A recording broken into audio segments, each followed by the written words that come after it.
오늘은 확장되는 복음이라는 제목으로 우리가 말씀을 한번 생각해 보겠습니다. 참 날씨가 추워졌습니다.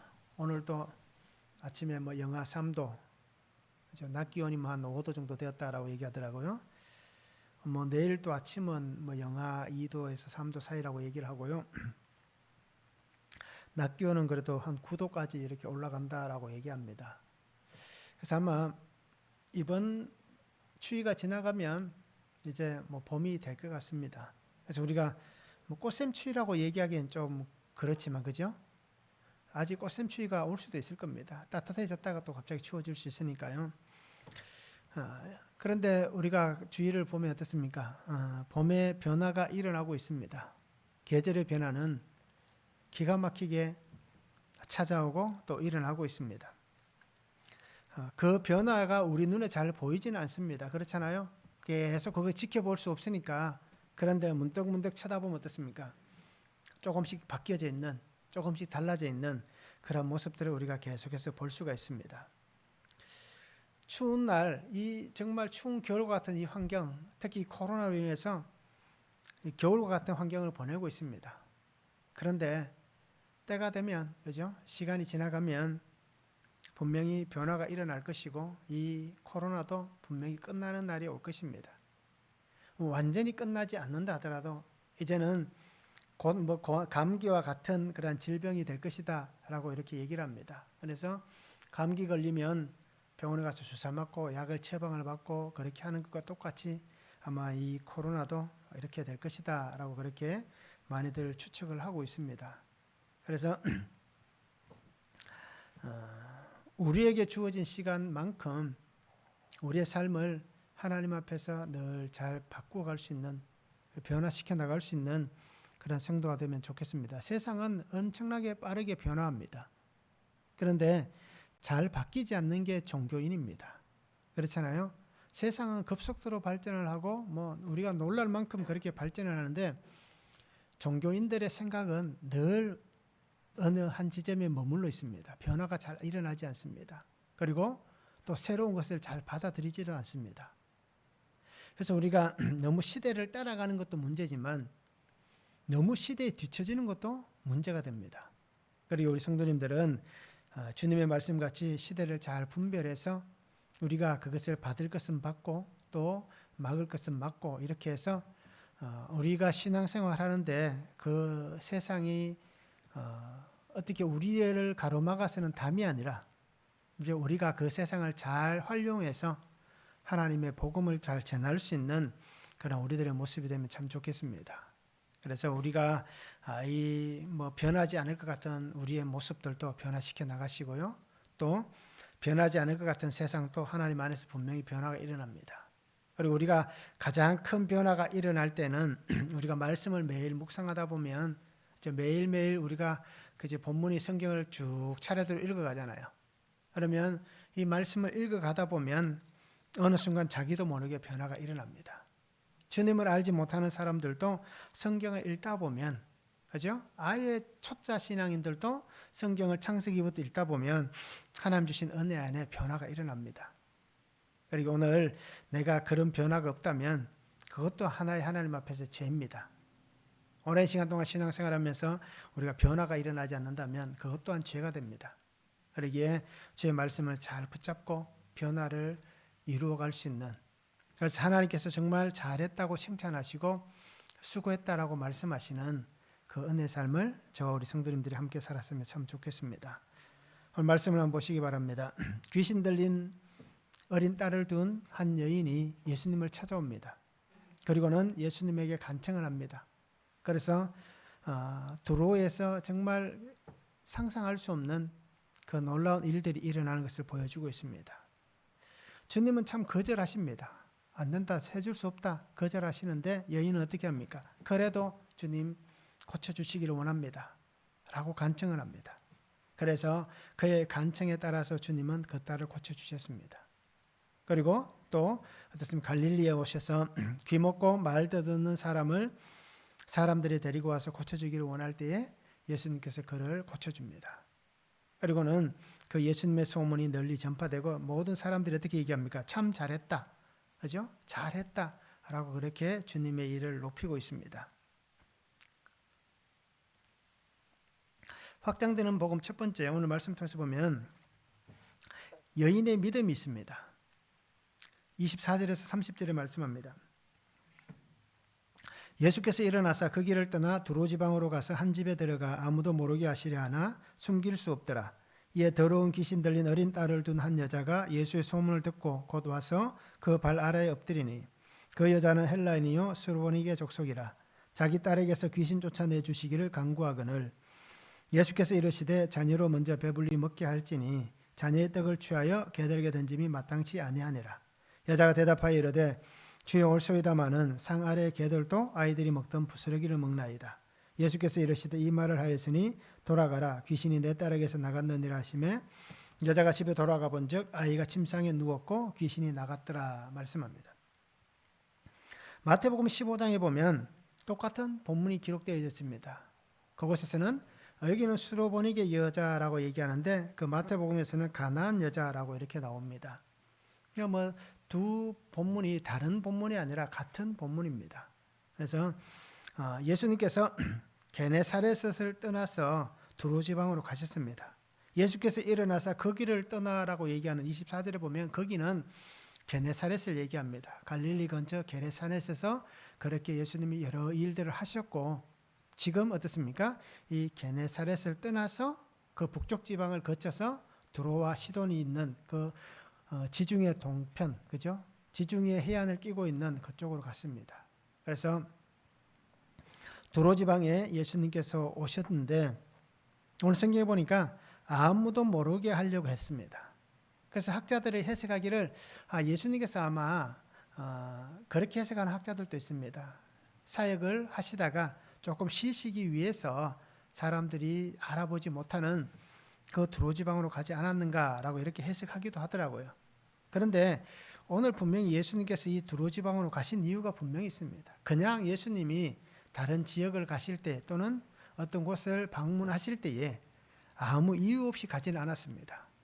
분명히 하나님께서 행하실 일이 있기 때문에 그 두로 지역으로 가셨는데 우리는 그 일이 뭔지는 모르잖아요. 그렇죠? 그런데 주님은 이미 그 일을 다 아시고 그곳에 가시는 겁니다. 그래서 두로 지역에서 예수님의 소문을 들은 한 여자를 만나게 됩니다. 예수의 소문이 이 두로 지방에까지 퍼졌습니다. 그래서 그곳에 갔을 때에 사람들이 찾아오는 것을 어떻게 할 수가 없었던 것입니다. 많은 사람들이 찾아옵니다.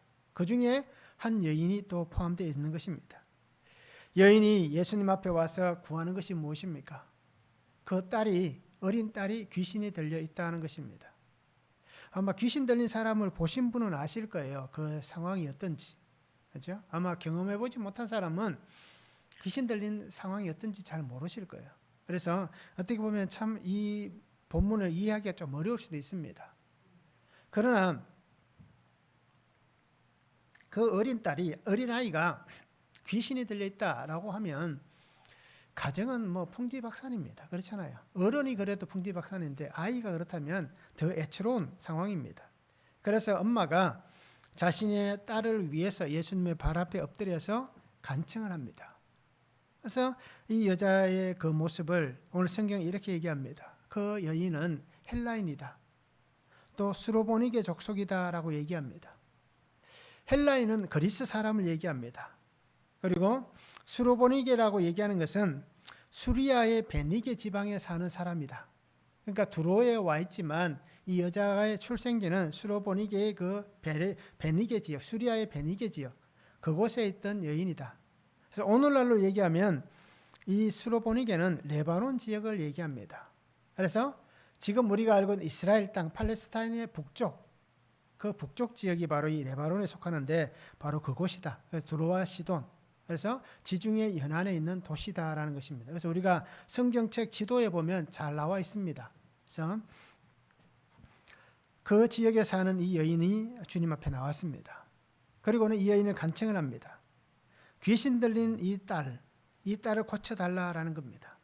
똑같은 본문이 마태복음 15장 22절에 보면 주 다윗의 자손이여 나를 불쌍히 여기소서 내 딸이 흉악하게 귀신 들렸나이다. 주님 앞에 나와서 주 다윗의 자손이여라고 그렇게 고백을 합니다. 이렇게 고백하는 사람들이 성경에 어떻습니까? 주님을 만나러 올 때 많은 사람들이 이렇게 고백하지 않았습니다. 그렇잖아요. 특별히 몇 사람들이 등장합니다. 다윗의 자손이여, 주 다윗의 자손이여, 이렇게 고백하는 사람들이 그렇게 많지 않았습니다. 그런데 오늘 이방인인 이 여인이 주님 앞에 나와서 고백하기를 주 다윗의 자손이여 이렇게 고백하고 있는 것입니다. 사랑하는 딸의 이 고통을 견딜 수 없는 겁니다. 아이가 아프기만 아파도 부모된 자는 어떻습니까? 그 마음에 굉장히 아픔이 일어납니다. 차라리 내가 아픈 게 낫지라고 그렇게 여기실 거예요. 그렇듯 이 여인은 사랑하는 딸의 이 고통을 보고 견딜 수 없는 겁니다. 그러다 보니까 예수님께서 이 두로지역에 오셨다. 그런데 그 주님이 누구시냐? 그가 이러한 귀신 들린 사람도 고쳐주셨고 귀신도 쫓아내셨고 병자도 고쳐주셨고 심지어는 나병 환자들도 그 나병도 깨끗하게 하시더라. 그리고 많은 사람들에게 은혜를 주시고 또 먹을 것도 주시고 자, 헤아릴 수 없는 수많은 일들을 행하셨다라는 소문을 들었습니다. 그런데 그 소문만 듣던 예수님이 지금 우리가 있는 내가 있는 이 두로에 오셨다라는 것입니다. 그래서 여인은 하늘의 소망을 붙잡고 나온 겁니다. 주님이 그 소문에 무성한 것 같이 정말 내가 주님을 만나서 간청하면 그 소문으로 들려졌던 그것들이 나에게도 이루어질 것이다. 소문으로만 듣는 것이 아니라 이제는 내가 눈으로 볼 수 있는 욥의 고백과 똑같습니다. 이제는 내가 주님을 눈으로 뵙습니다 라고 고백하는 것과 똑같이 이제 내가 주님을 만남을 통해서 나의 이 아픔을 이 어린 딸의 아픔을 주님께서 고쳐주실 것이다 라는 이 간절한 기대를 가지고 또 하늘의 소망을 담고 그렇게 주님 앞에 나왔습니다. 그리고는 주님 앞에 간청을 합니다. 그런데 주님이 뭐라고 얘기합니까? 자녀의 떡을 취해서 개에게 줄 수 없다라고 얘기합니다. 간청하여 나온 이 여인에게 주님은 한마디로 딱 거절하십니다. 안 돼라고 말씀합니다. 자식을 위해서 양식을 준비했는데 내 자녀를 먹여야 될 이 양식을 내가 개들에게 줄 수 없다. 이방인인 너희에게 줄 수 없다라고 분명히 얘기합니다. 내 자녀가 우선이다라고 그렇게 얘기를 합니다. 그렇기 때문에 나는 너의 간청을 들을 수가 없다라는 겁니다. 마태복음에서는 이렇게 얘기합니다. 이스라엘의 잃어버린 양 외에는 다른 데로 보내심을 받지 아니하였다.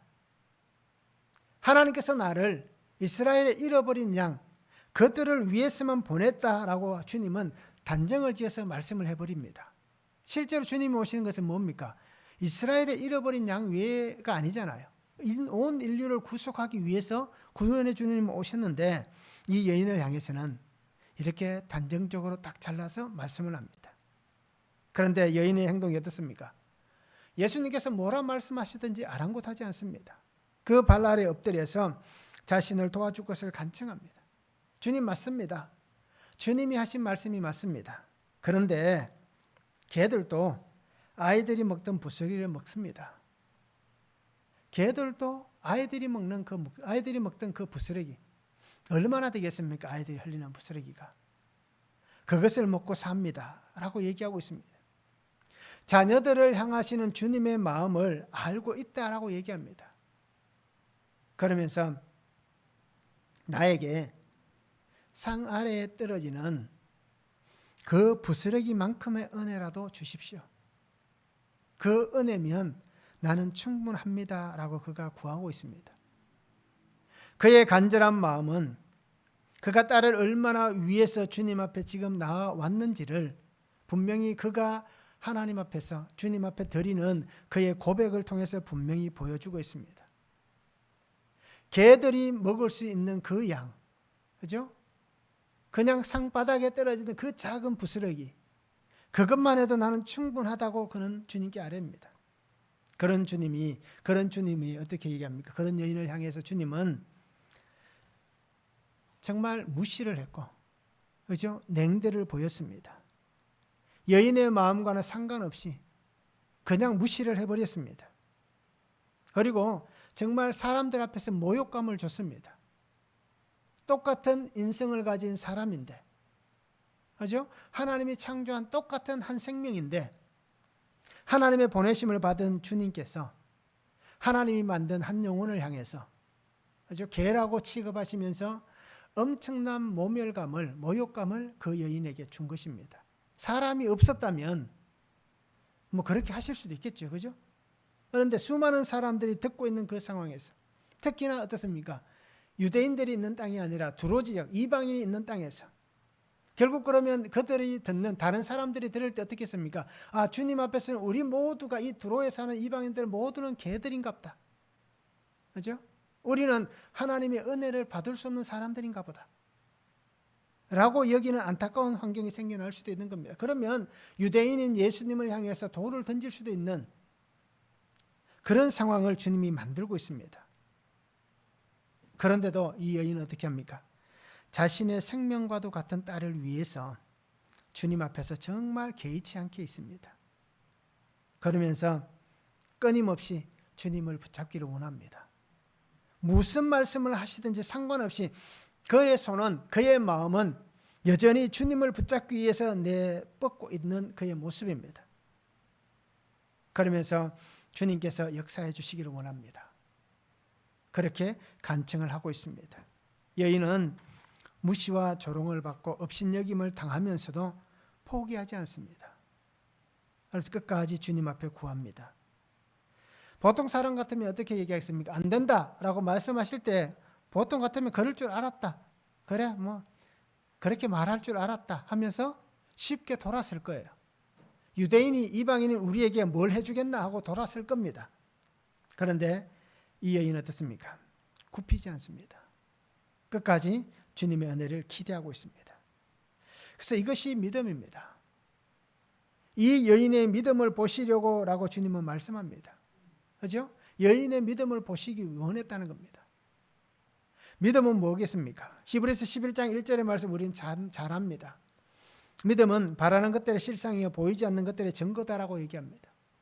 그런데 정말 우리가 이 믿음이라고 얘기하면서 믿음 안에서 우리가 정말 바라고 있습니까? 바라는 것들이 아름답게 이루어지는 것을 보고 있습니까? 아니면 보이지 않는 그 주님의 것을, 주님의 그 은혜를, 주님의 말씀을 붙잡고 나아가면서 보이지 않은데도 불구하고 우리가 끝까지 그것을 기대하고 의지하고 바라보고 있는지 한번 생각해 보시기 바랍니다. 이 여인의 눈에는 보이지 않습니다. 그렇잖아요. 주님이 주시지 않겠다고 말씀하셨기 때문에 더 이상 보이지 않습니다. 그리고 나 올 때도 분명히 똑같은 마음이었을 것입니다. 내가 가도 혹시라도 거절하면 어떻게 할까라는 그런 마음도 분명히 있었을 겁니다. 히브리서 11장 8절에도 보면 믿음으로 아브라함은 부르심을 받았을 때에 순종하여 장래 유업으로 받을 땅에 나아갈새 갈 바를 알지 못하고 나아갔으며, 아브라함도 어떻습니까? 그 믿음이 갈 바를 알지 못했지만 보이지 않는 그곳을 향해서 아브라함이 갔다라고 얘기합니다. 바로 이 여인의 믿음도 이것입니다. 이 믿음으로 나아가는 자에게 하나님은 여인에게 말씀하신 것과 똑같은 말씀을 주실 거예요. 내 믿음이 크도다. 내 소원대로 되리라 라고 말씀해 주실 것입니다. 어떻게 보면 이 여인에게 있어서 이 말은 정말 충격의 은혜였을 것입니다. 금방까지 그렇게 말씀하셨던 주님이, 그죠? 바로 이어서 내 믿음이 크다라고 칭찬해 주시는 이 놀라운 은혜를 이 여인이 받은 것입니다. 주님의 마음은 무엇이겠습니까? 주님의 은혜를 입을 또 택함을 받은 자녀가 그 하나님의 은혜 앞에 나올 때에 그를 향해서 하나님의 자녀라고 세워가시는 것. 그가 비록 지금 그의 모습이 초라하고 또는 하나님께서 원치 않았던 그 이방 땅에 사는 사람이었고 또는 하나님 앞에서 그가 좌절하고 낙심한 모습이라 할지라도 하나님의 자녀가 주님 앞에 나오면 주님의 마음은 그를 하나님의 자녀로 다시 세워가시는 것입니다. 그래서 두로 지방에 수많은 사람이 있었지만 어떻습니까? 은혜를 받은 사람은 이 여인과 그 딸에 불과합니다. 그리고 오늘 우리 성도님들이 하나님의 생명의 구원의 은혜가 값없이 흘러갈 때에 그 구원의 은혜를 잘 붙잡으시기 바랍니다. 그리고 하나님의 땅에 거하고 하나님의 백성이 되고 또 하나님의 뜻하신 그 은혜 안에서 그 뜻을 아름답게 이루어가는 그런 복된 성도가 되면 좋겠습니다. 하나님은 나에게도 분명히 이렇게 하기를 원하실 거예요. 그 믿음 안에서 하나님의 말씀을 붙잡고 살아가기를 원하실 겁니다. 그리고 우리 모두도 어떤 말을 듣든지 어떤 환경에 처하든지 하나님이 나를 택하셨다면, 내가 하나님의 자녀가 되었다면 하나님의 이 끊을 수 없는 은혜가 내게 있다라는 것을 확실히 붙잡고 믿음으로 잘 순종하며 그렇게 살아갈 수 있는 성도의 삶이 되기를 원합니다. 오늘 여인의 고백을 한번 보시기 바랍니다. 주 다윗의 자손이여 라고 고백했습니다. 그리고 오늘 또 28절에 보면 주여 올소이다마는 이라고 고백합니다.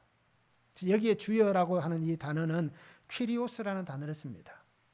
그래서 베드로가, 우리가 그런 전설에 내려온 얘기했잖아요. 베드로가 주님이 자신을 위해서 다시 로마로 들어가시는 그 모습 보면서 주여 어디로 가시오나이까 라고 얘기할 때 퀴리오스라는 단어를 씁니다. 주여라고 할 때에. 그 영어로는 로드라는 단어를 씁니다. 즉 여인이 주여라고 한 것은 주님, 나의 주님, 하나님이라고 고백한 단어입니다. 그러기에 이 여인의 믿음이 어떤지를 우리가 잘 볼 수 있습니다. 정말 예수님을 진실되게, 그죠? 신앙으로 고백하는 이 여인의 진정한 믿음의 모습입니다. 그리고 오늘 우리 성도님들도 믿음 안에서 하나님의 놀라운 은혜 역사를 이루어가는 그 삶이 되기를 원합니다. 그리고 그 은혜가 나에게 선포되어지고 또 선포되어진 그 은혜를 붙잡고 믿음의 능력으로 하나님의 그 은혜를 선포하며 그렇게 복되게 살아가며 주님을 외칠 수 있는 그러한 성도의 삶이 되면 참 좋겠습니다. 말씀을 한번 적용해 보시기 바랍니다. 자존심을 건드리는 말을 들을 때에 어떻게 반응하십니까? 내 자존심을 건드릴 때에 우리는 어떻게 반응합니까? 그것을 옳다라고 인정할 수 있습니까? 내 자존심을 건드리는 말인데 그게 정말 그냥 객관적으로 보면 정말 옳은 말이에요. 그런데 내가 주관적으로 보니까 기분이 나쁘잖아요. 그러면 내 자존심을 건드리는 그 말을 내가 어떻게 반응하고 있는지, 정말 그것이 객관적으로 보면서 옳다라고 인정할 수 있는지 우리가 말씀을 한번 적용해 보시기를 바랍니다. 믿음으로 고백하며 믿음으로 하나님의 뜻을 구하고 있습니까? 아니면 나의 욕심, 나의 유익을 구하고 있습니까? 나는 어떻게 주님 앞에 구하고 있는지 오늘 이 여인을 통해서 우리가 말씀으로 한번 적용해 보기를 원합니다.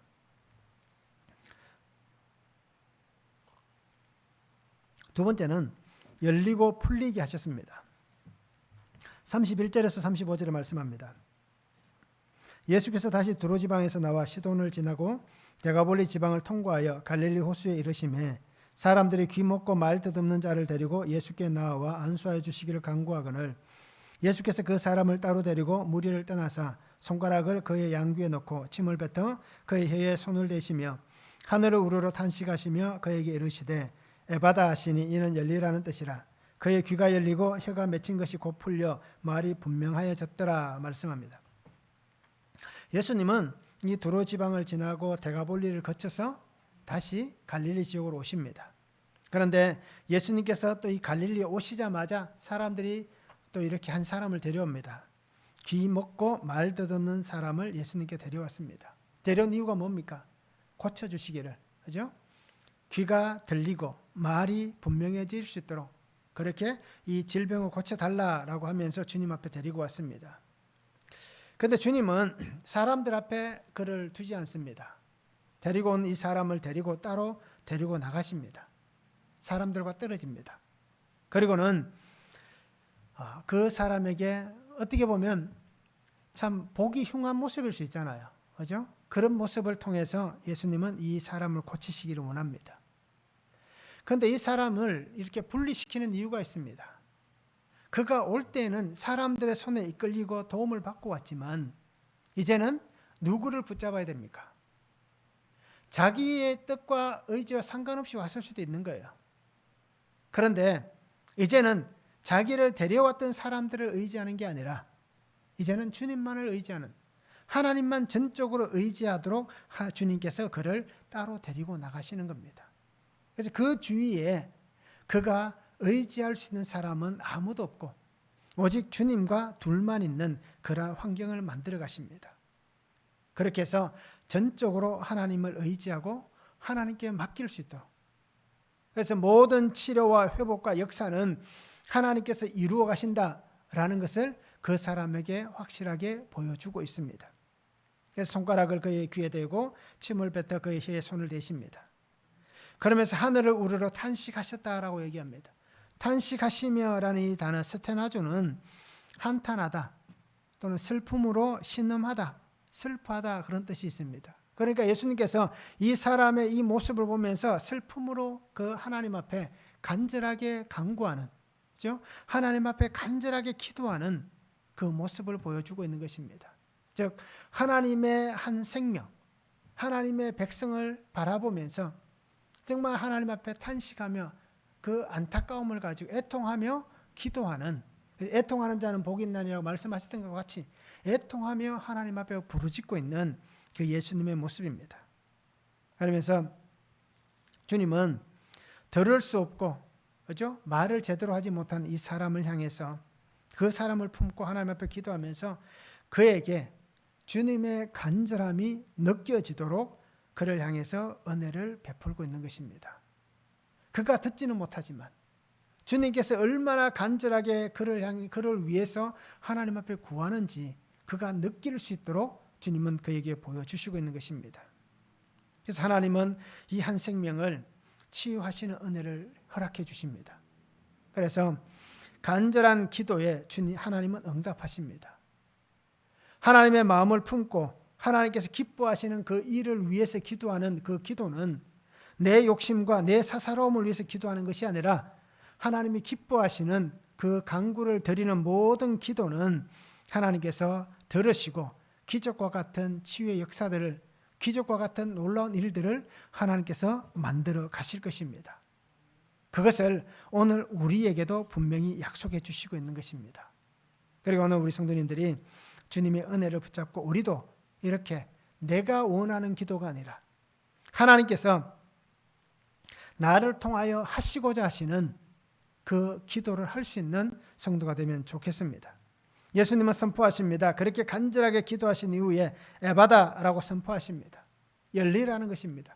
귀가 열리고 입이 열려서 주의 음성을 듣고 주님을 향하여서 똑똑하게 말할 수 있는 그 열림의 은혜를 선포해 주십니다.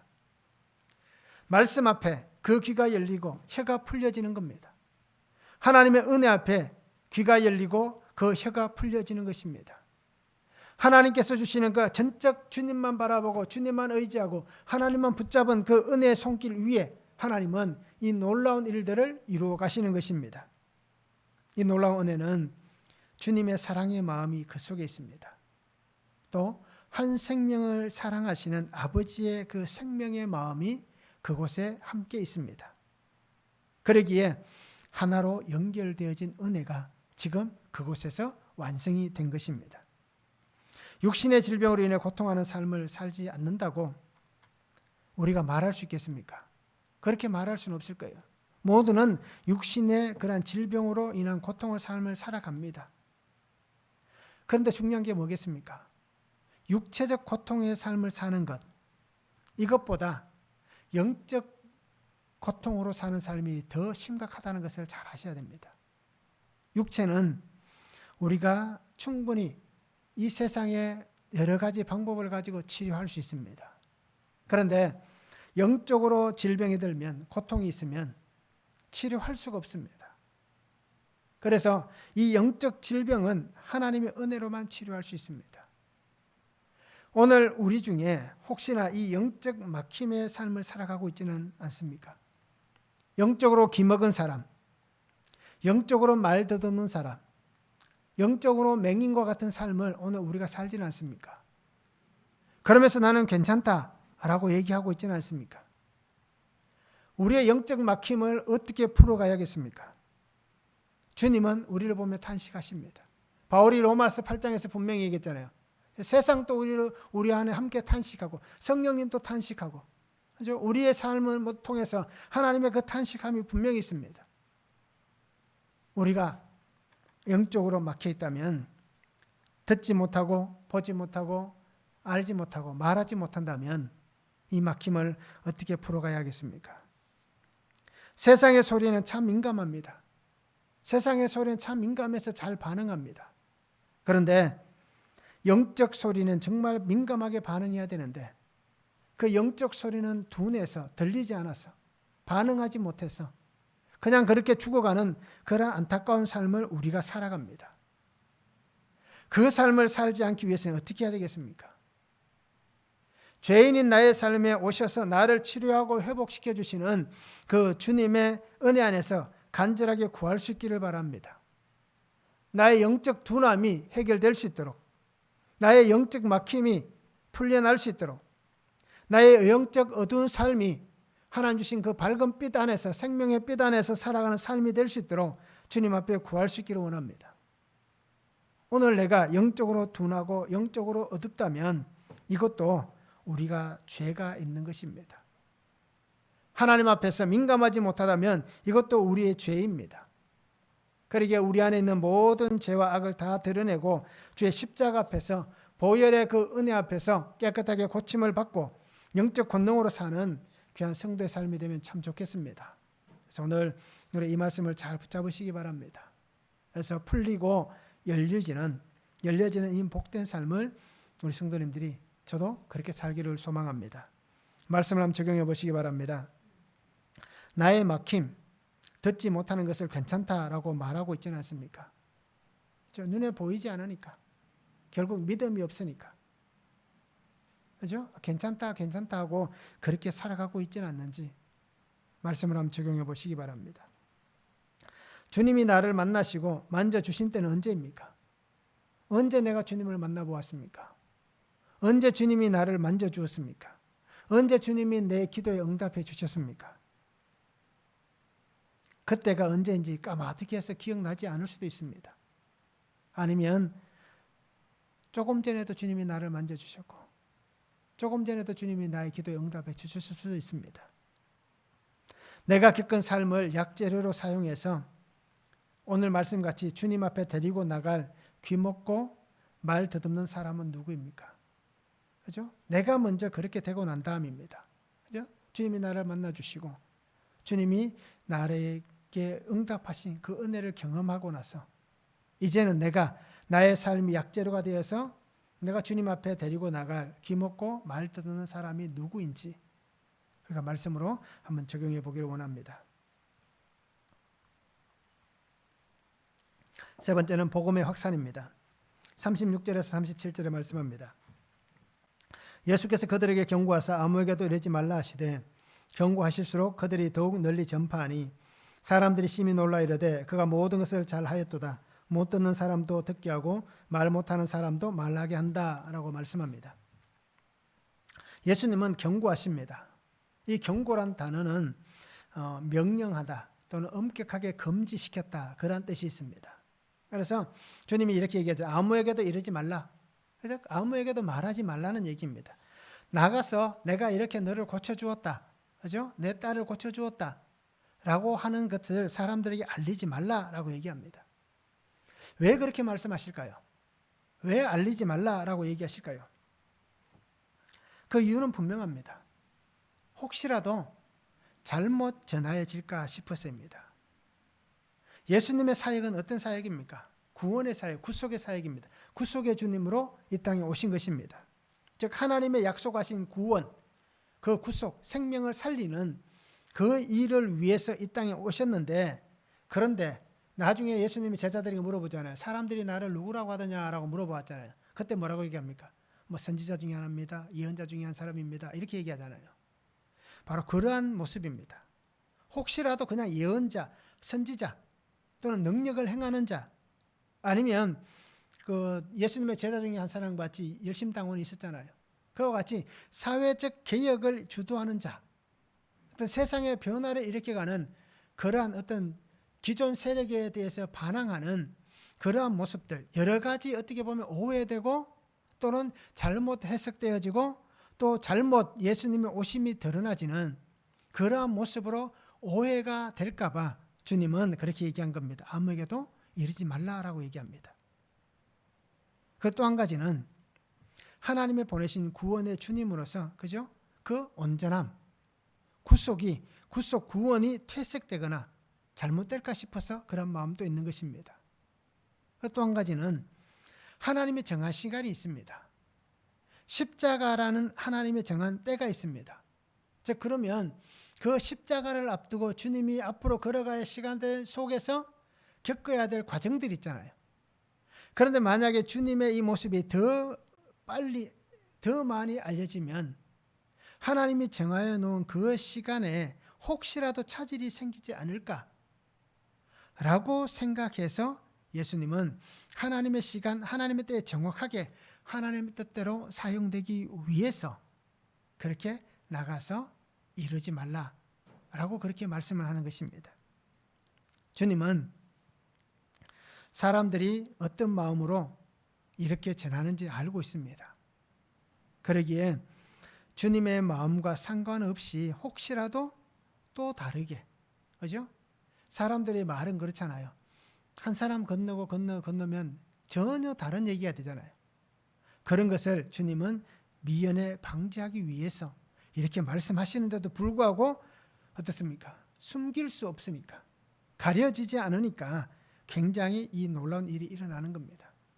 주님의 원하심대로 되지 않고 자연스럽게 어떻습니까? 이 복음이 그렇게 확장되어져 가는 겁니다. 겨자씨가 씨앗이 뿌려질 때 지기 전에는 어떻습니까? 굉장히 작은 씨앗이지만 이 겨자씨가 땅에 떨어져서 자라나면 우리가 말씀을 통해서 보았듯이 수많은 새들이 와서 깃들일 만한 큰 가지가 된다라고 얘기하잖아요. 그러한 놀라운 역사가 일어나듯이 복음이 한 생명으로 시작하지만 그것이 수없이 많은 생명을 살리는 놀라운 은혜의 역사로 확장되어져 가는 것입니다. 이것이 오늘 주님께서 보여주신 이 은혜의 모습들입니다. 한 사람, 기먹고 말 더듬는 한 사람이지만 이 한 사람을 통해서 놀라운 은혜의 역사가 일어나는 겁니다. 그죠? 귀신 들린 어린 딸을 둔 이 여인이지만 그 어린 딸을 통해서 복음이 확산되어져 가는 것입니다. 이렇듯 복음은 놀라운 은혜의 사건입니다. 그래서 끊임없이 전하여집니다. 끊임없이 확산되고 있습니다. 그래서 약속하신 은혜의 날이 분명히 올 것입니다. 그래서 오늘 우리가 분명히 잘 기억하시기 바랍니다. 이사야 35장 5절과 6절의 말씀이 오늘 37절에 사람들이 얘기한 말씀들을 이렇게 잘 담고 있습니다. 그래서 그때 맹인의 눈이 밝을 것이며 못 듣는 사람의 귀가 열릴 것이며 그때 저는 자는 사슴같이 뛸 것이며 말 못하는 자의 혀는 노래하리니 이는 광야에서 물이 솟겠고 사막에서 시내가 흐를 것임이라 라고 말씀합니다. 이사야가 하나님의 은혜를 보고 그렇게 찬송한 말씀입니다. 이렇듯 이 은혜의 말씀이 오늘 37절의 사람들도 똑같습니다. 그렇죠? 못 듣는 사람도 듣게 하고 말 못하는 사람도 말하게 한다. 모든 사람들의 입술을 통하여서 주의 이름이 불려지고 하나님의 이름이 드러나는 이 놀라운 일들이 분명히 일어나는 것입니다. 이렇듯 주의 은혜의 날이 날마다 확장되어져 가는 것입니다. 거룩한 하나님의 은혜의 때가 날마다 이루어져 가는 것입니다. 그리고 오늘 우리 성도님들도 내게 주어진 그 삶의 자리에서 하나님께서 주신 이 은혜들을 끊임없이 증거할 수 있는 삶이 되어야 되는 겁니다. 내가 가지고 있는 이 달란트를 땅에 묻어두면 안 됩니다. 비록 내가 받은 달란트가 한 달란트라 할지라도 이 한 달란트를 주심에 감사하고, 그죠? 주신 것을 주의 은혜 안에 증거하고 나눌 수 있는 그런 복된 믿음의 삶을 우리가 살아가야 되는 것입니다. 그래서 이제는 성경에 있는 이 인물들을 통해서 복음이 증거되는 것이 확산되는 게 아니라 이제는 오늘 나를 통하여서 복음의 놀라운 확산이 일어나는 이 복된 삶을 저와 우리 성도님들이 함께 살기를 소망합니다. 말씀을 한번 적용해 보시기 바랍니다. 일상에서 삶으로 전함으로 복음을 잘 전하고 있습니까? 나의 삶을 통해서 또는 내가 일상적인 어떤 삶을 통해서 내가 복음을 잘 전하고 있는지 말씀을 한번 적용해 보시기를 바랍니다. 주님의 은혜를 찬양합니까? 내게 행하신 놀라운 일들이 분명히 있을 거예요. 그럼 나는 주님의 이 은혜를 찬양합니까? 그리고 이 은혜를 누구에게 나누고 있습니까? 내가 하나님 주신 이 은혜를 받고 이것이 약재료가 되어서 한 사람에게 내가 이것을 전할 수 있는 그러한 삶을 내가 사는지, 그죠? 받은 은혜를 잘 증거하고 있는지 우리가 말씀으로 한번 적용해 보시길 바랍니다. 자격 없는 나를 주님이 구원해 주셨습니다. 믿음 없는 나에게 믿음을 주셨습니다. 그리고 소망 없는 나에게 소망을 주셨고 정말 끊어질 인생인 나에게 하나님의 연결의 은혜를 주셨습니다.